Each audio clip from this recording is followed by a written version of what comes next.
এমনকি পুলিশ দ্বারা এমন হয়রানি করা হয়েছে যে আমরা বাড়ির থেকেও রাস্তায় নামলেও সেখান থেকে গ্রেফতার করে আমাদের জায়গা ছিল হয় বনে জঙ্গলে না হয় জেলখানা।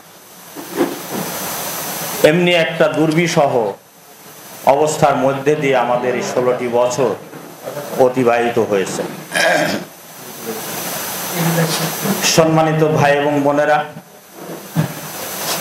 আজকে যখন উন্মুক্ত পরিবেশে কথা বলছি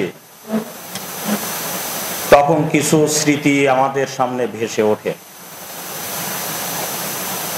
ইসলামী আন্দোলনের আমাদের রাহবার, পাবনার গর্ব এবং অহংকার, সারা বিশ্ব ইসলামী আন্দোলনের নেতৃত্ব ব্যক্তিত্ব মৌলানা মতিউর রহমান নিজামী, আধুনিক পাবনার রূপকার, বয়োজ্যেষ্ঠ ব্যক্তিত্ব, পাঁচবার এই পাবনা থেকে নির্বাচিত পার্লামেন্টারিয়ান সদস্য,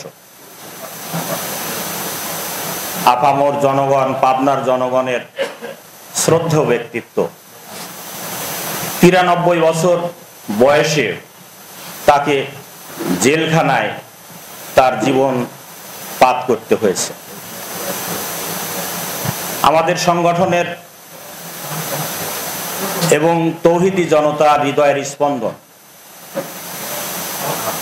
সারা দুনিয়ার তৌহিদি জনতা যার তাফসির শুনে ইসলামের আসল চেহারা বোঝার সক্ষম হতেন। কোরআনের পাখি হিসাবে খ্যাত আল্লামা দেলোয়ার হোসেন সাঈদীকেও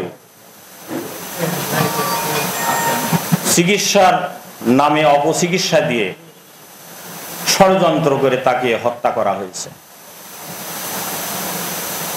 আমাদের রাহবার সংগঠনের সেক্রেটারি জেনারেল জনাব আলী হাসান মোহাম্মদ মুজাহিদ,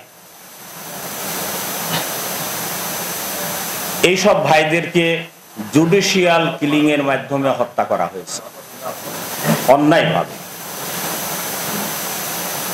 আমাদের ভাই কামারুজ্জামান সাংবাদিকতার জগতে যিনি খ্যাত ছিলেন,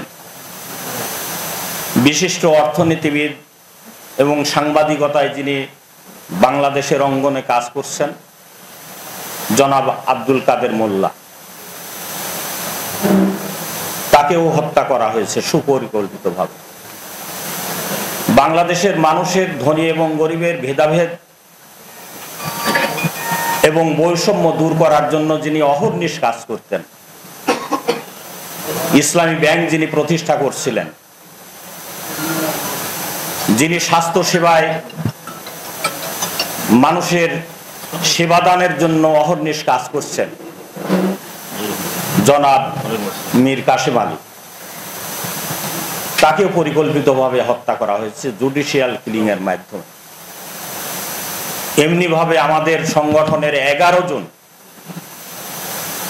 প্রধান নেতৃত্বে যারা ছিলেন আমাদের রাহবার, তাদেরকে এই 16 বছরে আমরা হারিয়েছি। আল্লাহর কাছে তারা পিয়ারা হয়ে গেছেন। আজকের এই দিনে আপনাদেরকে সামনে রেখে আল্লাহর কাছে ফরিয়াদ করছি, আমাদের এই রাহবারদেরকে আল্লাহ যেন তার বদলা হিসাবে জান্নাতের উচ্চ মাকাম দান করে।